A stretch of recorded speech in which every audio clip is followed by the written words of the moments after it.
আসন্ন ত্রয়োদশ জাতীয় সংসদ নির্বাচনে ব্রাহ্মণবাড়িয়া ৫ আসনে বাংলাদেশ খেলাফত মজলিসের প্রার্থী হলেন মুফতি আমজাদ হোসাইন আশরাফী। বিস্তারিত থাকছে মোহাম্মদ রুবেল ভুঁইয়ার তথ্য ও ভিডিও চিত্রে। বৃহস্পতিবার নবীনগর সরকারি পাইলট উচ্চ বিদ্যালয় মাঠে আয়োজিত বিশাল গণসমাবেশে বাংলাদেশ খেলাফত মজলিসের আমির মাওলানা মামুনুল হক রিকশা প্রতীকে প্রার্থী হিসেবে তার নাম ঘোষণা করেন। খেলাফত মজলিসের সভাপতি মুফতি আমজাদ হোসেন আশরাফীর সভাপতিত্বে গণসমাবেশে আরো বক্তব্য রাখেন সংগঠনের কেন্দ্রীয় কমিটির সাংগঠনিক সম্পাদক মুফতি মহসিনুল হাসান এবং ব্রাহ্মণবাড়িয়া জেলা কমিটির সভাপতি মাওলানা আব্দুল আজিজ সহ স্থানীয় নেতৃবৃন্দ। সমাবেশে মাওলানা মামুনুল হক বলেন, শাসকের চেহারা পরিবর্তন হয়েছে, শাসক দলের প্রতীক পরিবর্তন হয়েছে, কিন্তু বাংলার মানুষের ভাগ্যের পরিবর্তন হয়নি।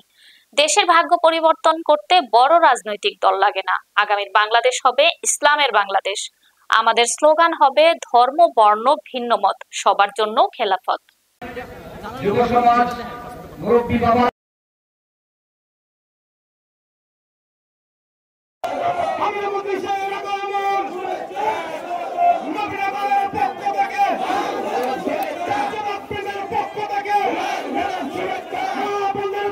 আজকের এই মহাসম্মেলনের সংগ্রামী সভাপতি জনতার চেয়ারম্যান মাওলানা মুফতি আমজাদ হোসেন আশরাফী, আমি আপনাদের সামনে কথা বলার জন্য দাঁড়িয়েছি।